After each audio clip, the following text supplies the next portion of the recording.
Hi again.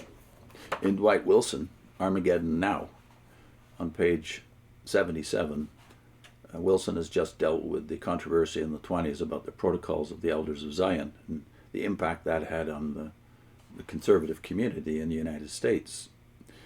He goes on, whereas pervasive anti-Semitism was modified by love for the Jewish people as God's chosen people, the antipathy for Russia was not modified at all.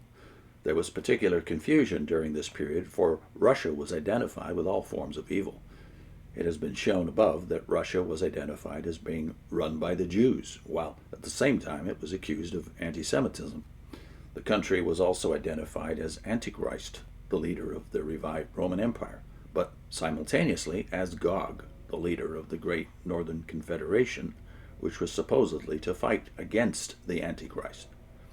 In The Red Terror, an article in the Biola publication, an evangelist pointed out the significance of identifying the color red with Russia and with the Antichrist.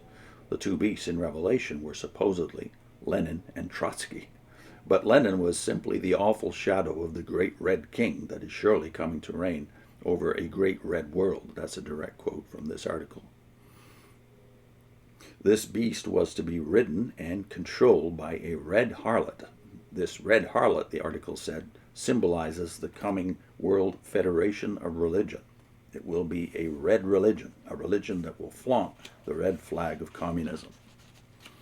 The more traditional interpretations had identified this harlot as the Catholics or as the liberal Protestants. Another article, Christ and Antichrist in Russia, in the Moody Monthly, cited a statement by one of the best known of modern Russian philosophers, Soloviev, predicting that Russia would develop into the kingdom of the Antichrist, and with this development would come a personal Antichrist as ruler. The author believed this paralleled the biblical picture of coming events.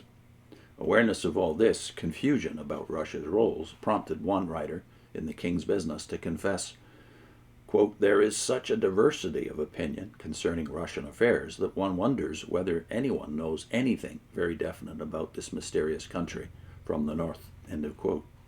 But there was no doubt in his mind that it was destined to play a large part in the final assault upon Palestine when the Battle of Armageddon is on. On the issue of whether the United States should diplomatically recognize Russia or not, the Moody paper printed a criticism of those who favored recognition and who claimed that the Russians were not carrying out a propaganda campaign in the United States and an atheistic campaign in Russia.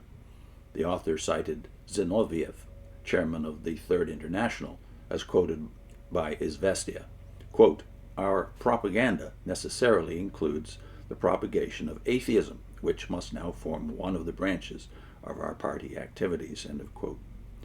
For the Premillenarians, such a policy naturally precluded any possibility of recognition.